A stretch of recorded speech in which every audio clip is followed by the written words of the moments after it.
Live from London, this is BBC News. In Sudan, outbreaks of violence threaten the 72-hour truce, with the UN renewing calls for both sides to abide by the ceasefire. Neighbouring nations become hubs for foreign nationals fleeing Sudanese cities as governments try to repatriate their citizens. The Spanish government issues emergency heat stroke warnings as forecasters predict the hottest ever April day. The US and South Korea agree a landmark deal to counter the North Korean nuclear threat. Philippines and US troops carry out their largest ever joint military exercise over the South China Sea. This is about more than a show of arms. This is about Washington building an arc of alliances across Asia, South Korea, Japan, the Philippines, Australia. The idea is to build a reliable coalition. And could California be about to experience a second gold rush after recent floods uncover new seams of the precious metal?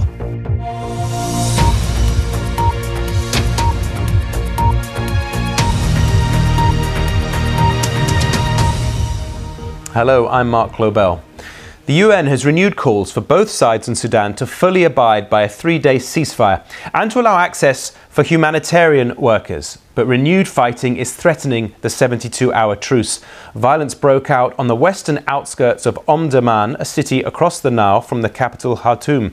But much of central Khartoum remains calm, and thousands of Sudanese and foreign nationals are still trying to get out of the country. As they flee, they're making treacherous journeys. Residents are struggling to get clean water and other vital supplies, and warplanes are still flying overhead. Tens of thousands of Sudanese are trying to reach neighbouring Chad, Egypt and South Sudan, and those left behind say they fear the world is abandoning them. Meanwhile, Britons are being told to go to an airbase about 20 miles outside of the capital Khartoum, from where they're being flown to safety in Cyprus.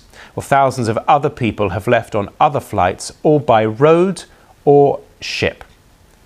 Nourel Dinsati is a former Sudanese ambassador to the US. He says talks between the two warring factions need to take place. All right, Paul, for now, thank you very much for that update. And we will be speaking in a moment to Nick Garrett, who's in Larnaca in Cyprus, one of those countries where British evacuation flights are passing through. But let's turn to Spain now, because it could see its hottest ever April day this week, with temperatures predicted to rise as high as 40 degrees Celsius in some parts of the country, levels usually seen during the height of summer. The National Weather Service there says the potentially record-breaking temperatures mean large parts of the country could be at high risk of wildfires. Well, earlier I spoke with our correspondent Guy Hedgecoe in Madrid, and I asked him how people in Spain had been bracing for the heat. Okay, let's turn to our top story now, which is the crisis in Sudan. And let's focus on the British evacuation effort with our correspondent Nick Garnett. He's in Larnaca in Cyprus, live for us.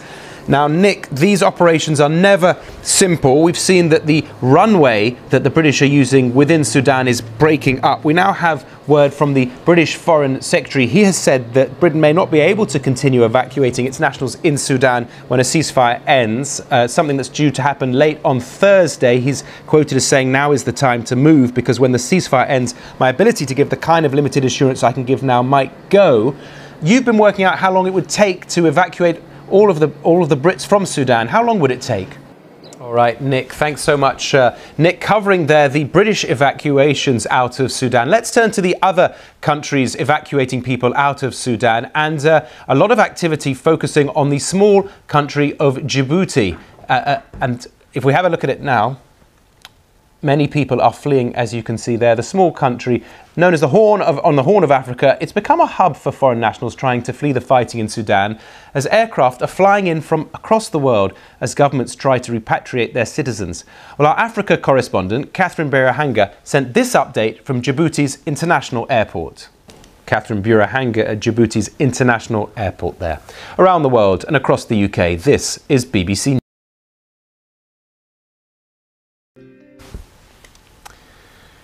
You're live with BBC News with me, Mark Lobel. President Biden has hosted the South Korean President Yoon Suk-yeol for a state dinner in Washington. The two leaders secured a new agreement called the Washington Declaration, aimed at deterring an attack on Seoul. Speaking at a joint press conference, President Biden sent this warning to Pyongyang. Let's get some of the day's other news now. Pope Francis will for the first time allow women to vote at a global meeting of Roman Catholic bishops in October. 5 religious sisters will be granted voting rights. The assembly will consist mostly of several hundred male bishops. The American hip-hop artist Pras Michel has been convicted on 10 charges relating to a foreign lobbying campaign by a Malaysian billionaire.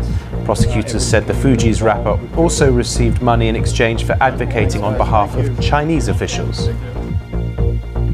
Ecuador hopes to divert millions of dollars into projects to help the Galapagos Islands in what would be the biggest debt for conservation swap in its history. The islands make up one of the world's most diverse ecosystems.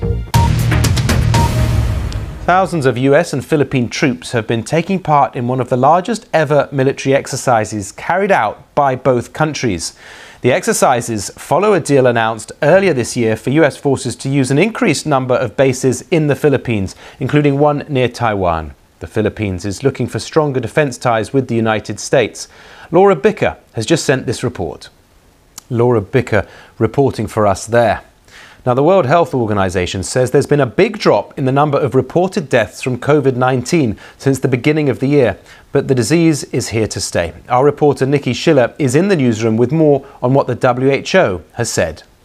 Thanks to Nikki for that. Now, we've reported a lot about California's recent weather woes. There was the snow, torrential rains and deadly flooding. But it turns out there could be an upside to Mother Nature's doing. Locals say all the water that's hammered their state has actually uncovered gold in historic gold rush towns. Well, our digital team has been taking a look. Now, if you want the latest on what's going on in Sudan, do look at the BBC website. You'll get the latest news from the evacuations, from hopes of an extended ceasefire, and from the humanitarian disaster playing out there at the moment. That's on the BBC website. Thanks very much for your company. That's all for now. Do stay with us here on BBC News.